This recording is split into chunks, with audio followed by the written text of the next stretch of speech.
Feeling steady after your morning coffee does not mean your blood sugar stayed stable. That's one of the most common misunderstandings I see, especially in adults over 60. Coffee is often seen as neutral, even helpful, because you may have heard it's linked to lower diabetes risk. And in large population studies, that association does show up. But that does not mean every way of drinking coffee protects your blood sugar. I'm Dr. Warren Hung. On this channel, I focus on helping you understand how everyday habits affect your long-term health, especially as the body changes with age. If you find these explanations helpful, consider subscribing so you can keep learning how to protect your health with clear, practical guidance. Now, here's where the confusion starts. Coffee is not just a drink, it's a stimulant that affects several systems at once. It changes how your brain signals alertness, it shifts stress hormones, it influences how your body releases and responds to insulin. And those effects do not stay the same across your lifetime. After 60, the body becomes less flexible in how it handles glucose.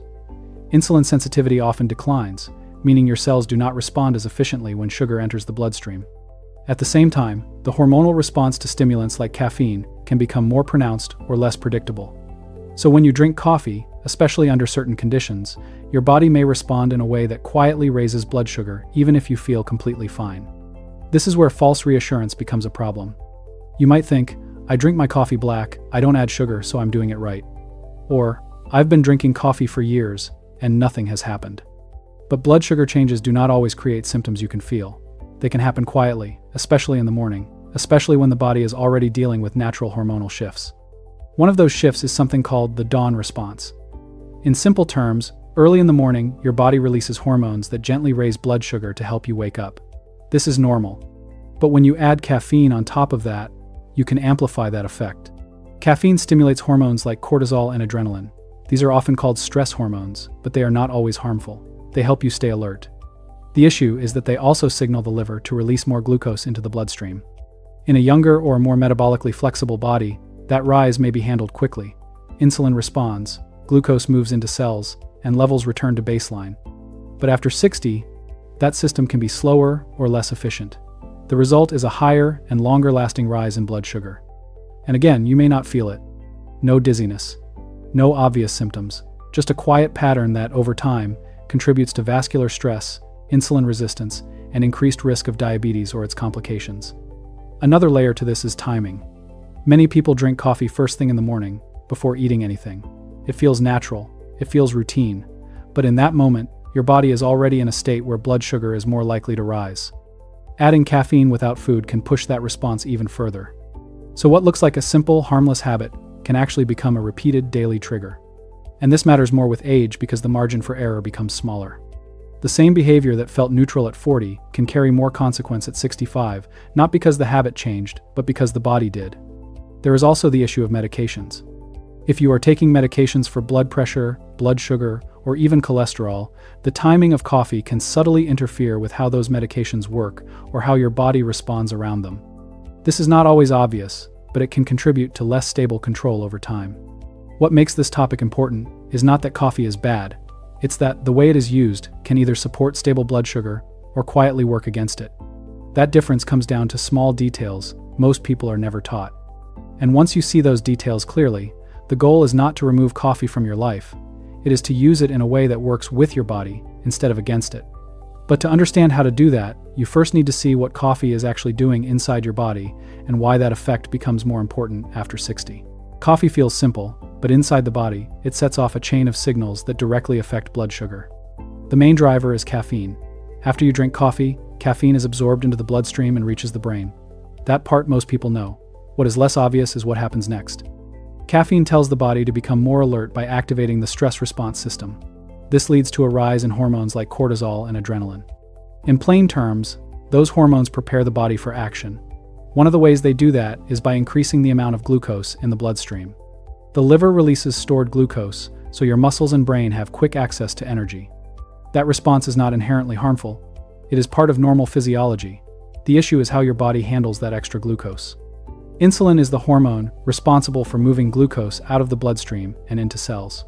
In younger adults, or in those with strong insulin sensitivity, that system tends to work efficiently. Blood sugar rises slightly and then returns to baseline. After 60, that process often changes. Insulin may still be present, but the cells do not respond as quickly. This is called reduced insulin sensitivity. It means glucose stays in the bloodstream longer. So when caffeine triggers that release, the rise can be higher and last longer. This is why two people can drink the same cup of coffee and have very different blood sugar responses. Now consider the timing. If coffee is consumed on an empty stomach, the effect can be more pronounced. Overnight, the body is already increasing blood sugar slightly to support waking.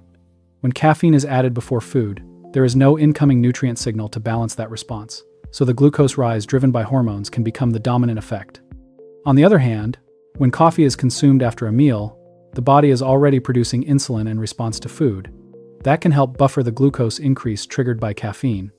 This is one reason timing matters more than most people realize. There is also a difference between plain coffee and what is commonly added to it. Sugar is the most obvious factor. Adding sugar directly increases blood glucose, but even beyond that, certain creamers and flavorings can affect insulin response in ways that are not always obvious. Some sugar-free products still trigger insulin release because of how the body interprets sweetness. So even when blood sugar does not spike immediately, the hormonal response can still shift in a way that affects glucose regulation later. Another important factor is dose. A small cup of coffee may create a modest hormonal response. Multiple cups spread throughout the day can lead to repeated stimulation. This can keep cortisol levels elevated longer than expected. Over time, that pattern can contribute to less stable blood sugar control, especially in people who are already at risk. This becomes more relevant in older adults because recovery between these small stress responses becomes slower. The body does not always return to baseline as quickly as it once did. I want to give you a simple, clinical example. I remember a patient in his early 70s who told me his morning routine had not changed in decades. He drank 2 cups of black coffee before breakfast and felt completely fine. His fasting blood sugar was only mildly elevated, nothing that caused concern at first glance. But when we looked more closely at his glucose patterns after coffee, there was a consistent rise that lasted longer than expected. He had no symptoms. He assumed everything was stable. And this illustrates something important about how the body works. Feeling normal does not always reflect what is happening at the metabolic level. Blood sugar changes can be silent, especially in the early stages. By the time symptoms appear, the pattern has often been present for years. This is where many people are misled by general statements like, coffee reduces diabetes risk. Large studies, including data from long-term cohorts, such as the UK Biobank, have shown associations between coffee consumption and lower rates of type 2 diabetes. But those findings reflect broad patterns across populations. They do not account for individual habits, timing, additives, or age-related changes in metabolism. In other words, coffee as a category may be associated with benefit, but the way an individual drinks, it can still create short-term glucose instability. For someone over 60, those repeated small increases in blood sugar can matter. They can contribute to gradual changes in blood vessels, increase strain on the pancreas, and make overall glucose control less stable over time. This does not mean coffee needs to be avoided. It means it needs to be understood. Once you see how caffeine, timing, and insulin sensitivity interact, you can start to adjust small details that make a meaningful difference. And when those details are applied correctly, coffee can shift from being a hidden stressor to something that fits more safely into your daily routine. Now that you understand what coffee is doing inside the body, we can make this practical. The goal is not to remove coffee. It is to adjust how you drink it so the hormonal response works with your metabolism instead of against it. Here are 5 specific ways to do that. 1. Drink coffee after food, not on an empty stomach. This is one of the most important adjustments. When you drink coffee before eating, caffeine stimulates cortisol and adrenaline. Those hormones signal the liver to release glucose. Without food in your system, there is no strong insulin response to balance that rise. After 60, that can lead to a sharper and longer-lasting increase in blood sugar. When you drink coffee after a meal, the situation changes. Food triggers insulin release. That insulin helps move glucose into cells. So, when caffeine raises blood sugar slightly, the body is already in a better position to handle it. A simple shift waiting until after breakfast can reduce unnecessary glucose spikes. 2. Avoid sugar and hidden sweeteners. This may sound obvious, but the details matter more than most people expect. Adding sugar directly increases blood glucose. That part is clear. But many people switch to sugar-free options thinking they are neutral. Some of these products still affect insulin response because the body reacts to sweetness, even without calories. This can create a situation where insulin rises without a matching glucose load, which can later affect hunger and blood sugar stability. If you prefer your coffee flavored, keep it simple. Small amounts of real milk or cream are often more predictable than heavily processed alternatives. The goal is not perfection, it is stability. 3. Keep caffeine amounts consistent and moderate. The body responds not only to what you consume, but also to how consistently you consume it. Large amounts of caffeine can lead to stronger hormonal responses. That means more cortisol, more adrenaline, and a greater push on blood sugar.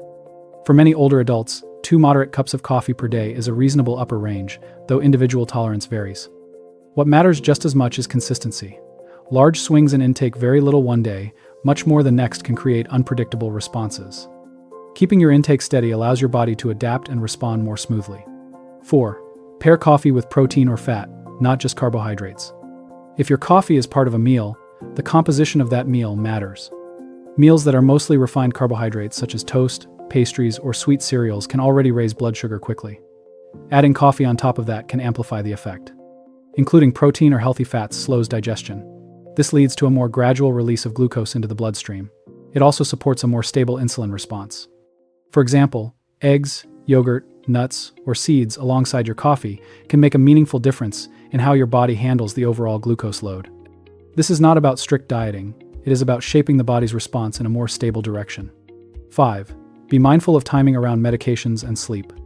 This is often overlooked, but it becomes more important with age. Some medications, especially those related to blood pressure, heart rhythm, or blood sugar, can interact with caffeine indirectly. Coffee may alter how you feel after taking them, or how your body responds throughout the morning. It is worth asking your doctor or pharmacist whether timing matters for your specific medications. Sleep is another key factor. Drinking coffee later in the day can interfere with sleep quality, even if you fall asleep without difficulty. Poor sleep affects how the body regulates blood sugar the next day. Research, including guidance from organizations like the American Diabetes Association, highlights that sleep disruption can worsen insulin sensitivity. So the timing of coffee does not only affect the moment you drink it, it can influence your metabolism the following day. Taken together, these 5 adjustments are simple, but they are powerful. They do not require giving up coffee.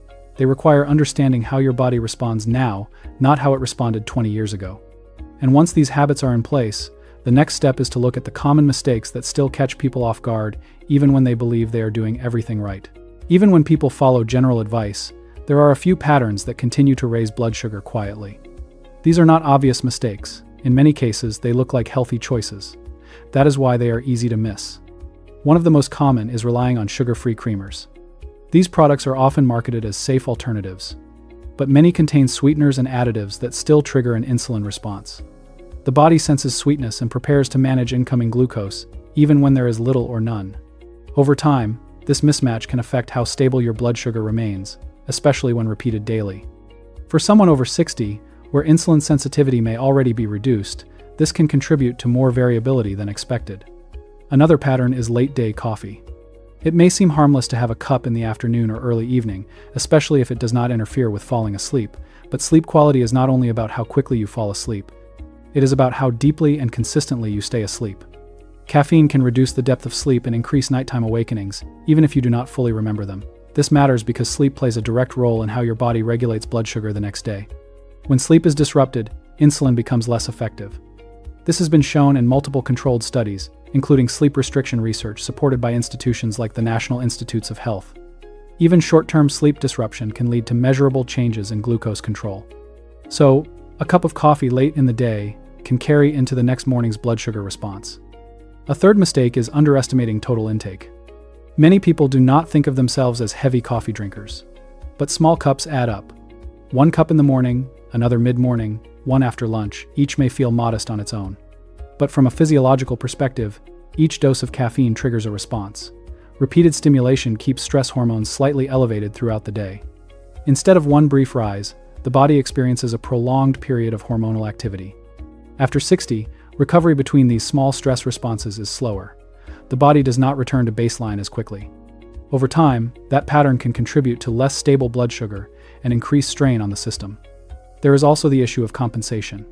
Some people notice that coffee reduces appetite, especially in the morning, so they delay eating or skip meals. This can create a pattern where the body remains in a stressed, fasting state longer than intended. Later in the day, hunger may increase, leading to larger meals or stronger cravings for carbohydrates. This can create bigger swings in blood sugar compared to a more balanced pattern. Another subtle factor is dehydration. Caffeine has a mild diuretic effect, meaning it can increase fluid loss. In older adults, thirst signals are often less reliable. Mild dehydration can concentrate blood glucose levels and affect how the body regulates circulation and kidney function. This does not mean coffee causes dehydration on its own, but it means fluid intake needs to be considered alongside it. There is also a false reassurance that comes from normal lab results.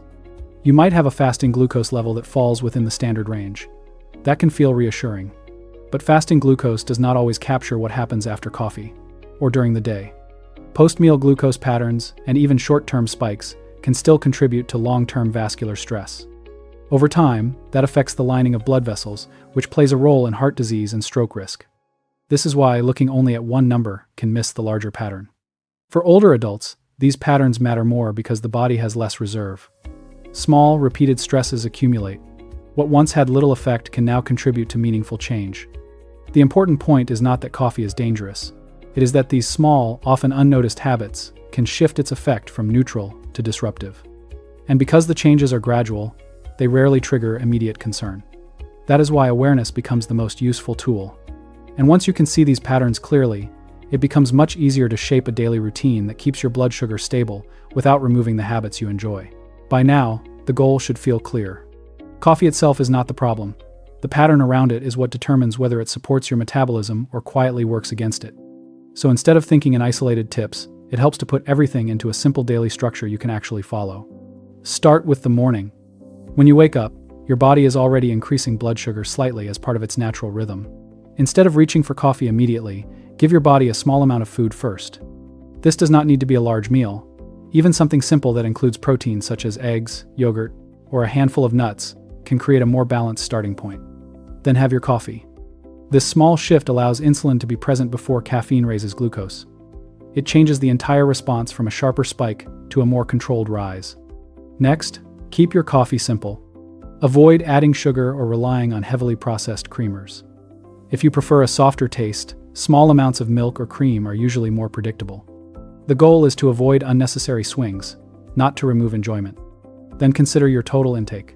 Decide in advance how many cups you will have and keep it consistent. For many people over 60, 1 to 2 moderate cups earlier in the day works well. Spreading intake unpredictably or increasing it on certain days can lead to more variable responses. Now think about timing across the day. Try to keep coffee earlier rather than later. Even if you feel you sleep well, caffeine can still affect sleep depth. And sleep quality directly influences how your body handles blood sugar the next day. This is one of those connections that is easy to miss because the cause and effect are separated by time. Also pay attention to how coffee fits with your medications. If you take medication for blood pressure, diabetes, or heart rhythm, it is worth asking your doctor or pharmacist whether timing matters. Even small adjustments can improve stability over time. Another useful habit is simple awareness. You do not need to track everything in detail, but noticing patterns can help. For example, do you feel more jittery or tired after certain coffee routines? Do you notice differences depending on whether you eat first? Has your routine changed over the years without you realizing it? These small observations often reveal patterns that standard lab tests do not capture.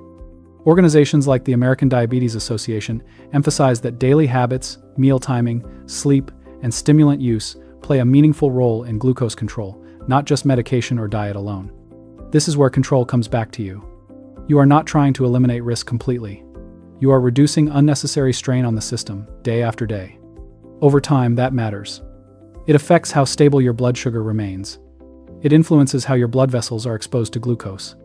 It can play a role in long-term risks like heart disease, stroke, and progression toward diabetes. What makes this especially important after 60 is that changes happen quietly. The body adapts slowly. Symptoms often appear late. So the most effective approach is not reacting to a problem. It is preventing small patterns from building into larger ones. If you take one thing from this, let it be this. Keep your coffee, but make it work for your body as it is now, not as it was years ago. If this helped clarify something you had not connected before, consider subscribing so you can continue building a clearer understanding of how everyday habits affect your long-term health. And I'd be interested to hear from you. Has your coffee routine changed over the years, or is it still the same as it was decades ago? This is not about perfection. It is about small, consistent choices that protect your health in ways you may not see immediately, but will feel over time.